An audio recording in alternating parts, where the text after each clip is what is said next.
അസ്സലാമു അലൈക്കും വറഹ്മത്തുള്ളാഹി വബറകാതുഹു. ഹദീസ് ക്ലാസ് 1462. ബഹുമാനപ്പെട്ട ഇമാം ഇബ്നു മാജ റളിയല്ലാഹു അൻഹു റിപ്പോർട്ട് ചെയ്യുന്ന ഹദീസ്. അൻ അബീ ഹുറൈറ റളിയല്ലാഹു അൻഹു, അബൂ ഹുറൈറ റളിയല്ലാഹു അൻഹുവിൽ നിന്ന് നിവേദനം.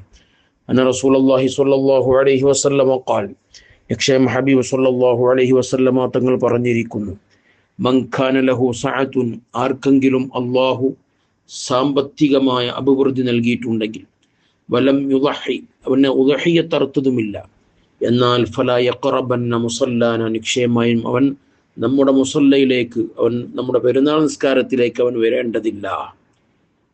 വളരെ ശ്രദ്ധേയമായൊരു ഹദീസാണ്. പെരുന്നാളിന് ഏറ്റവും പുണ്യമുള്ള കർമ്മമാണ് ഉളഹിയത്ത്. ആ ഉളഹിയത്ത്, ആ പെരുന്നാൾ ദിവസം അവൻ്റെയും അവൻ്റെ ആശ്രിതരുടെയും ചെലവും താമസവും ഒക്കെ കഴിഞ്ഞ് മിച്ചമുണ്ടെങ്കിൽ അവർക്കൊക്കെ വളരെ ശക്തിയായ സുന്നത്തുള്ളൊരു കർമ്മമാണ് ഉളഹിയത്ത് കർമ്മം.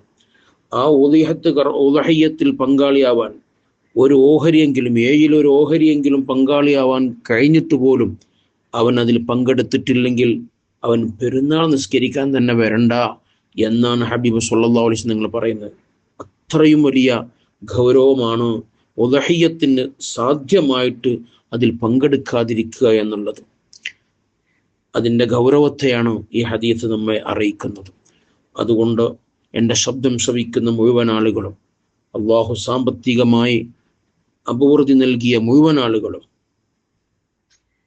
ഏഴിലൊരു ഓഹരിയിലെങ്കിലും പങ്കു ചേർന്നുകൊണ്ട് ഈ പുണ്യ കർമ്മം നാം അതിൽ പങ്കാളികളാവണം.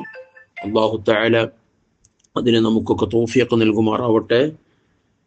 ആമീൻ യാ റബ്ബൽ ആലമീൻ. വസല്ലല്ലാഹു അലാ സയ്യിദിനാ മുഹമ്മദിൻ വഅലാ ആലിഹി വസഹ്ബിഹി വസല്ലം.